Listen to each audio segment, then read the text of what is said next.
అంటే ఏంటి? రేపు మీ ఇంట్లో వంకాయలు వండుకుంటారా, టెంకాయలు వండుకుంటారా అని చెప్పేవాడా? దాన్ని మా ఊర్లో కాటికాపురి పెదరామయ్య అంటారు. ప్రవక్తలు ఏం చేస్తారు తెలుసా? రాజుల ఎదుట నిలబడి యెహోవా ఇచ్చినటువంటి శాసనాలను చెబుతారు. రాజులకు భయం వెన్నులో వణుకు పుట్టేలా చేస్తారు. ప్రవక్తలు మాట్లాడితే రాజు కంపించిపోతాడు. ఏలియా లేచి నిలబడ్డాడు.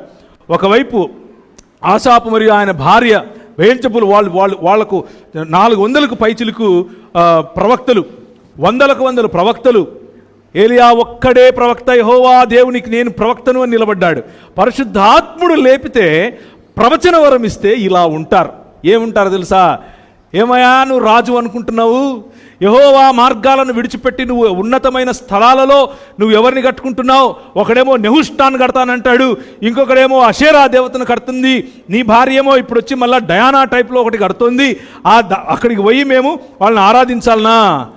ఇశ్రాయేలీయులు వారిపైన రాజుగా ఉన్నటువంటి యెహోవాను విడిచి మీ యొక్క కృత్రిమమైనటువంటి దేవీ దేవతల దగ్గరికి వచ్చి డబ్బు అనేటటువంటి దేవీ దేవతలు, కులం అనేటటువంటి దేవీ దేవతలు, ఇలాంటివి ఉన్నత స్థలములో ఉన్న మీరు నిలబెడితే ఈ రాజ్యం వచ్చి మీ దగ్గర దాసోహం అంటుందా?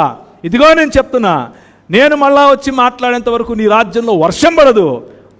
దేవుడు చెప్పమన్నాడు, లేచి నిలబడి చెప్పాడు. అది ప్రవక్త.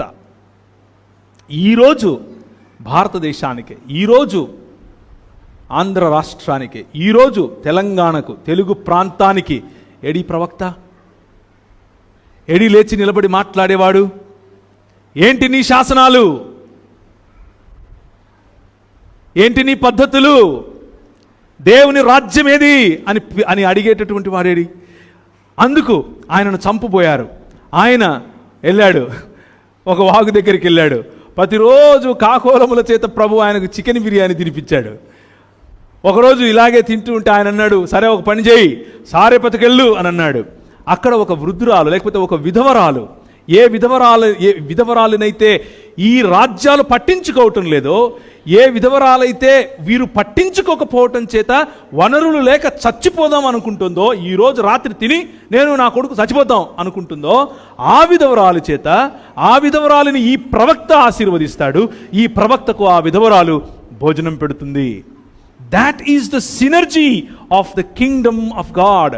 దేవుని రాజ్యములో ఉండేటటువంటి సినర్జీ. బీద, బడుగు, బలహీన, పేద వర్గాలకు ప్రతిగా, వారికి ప్రతినిధిగా నిలబడేవాడు ప్రవక్త.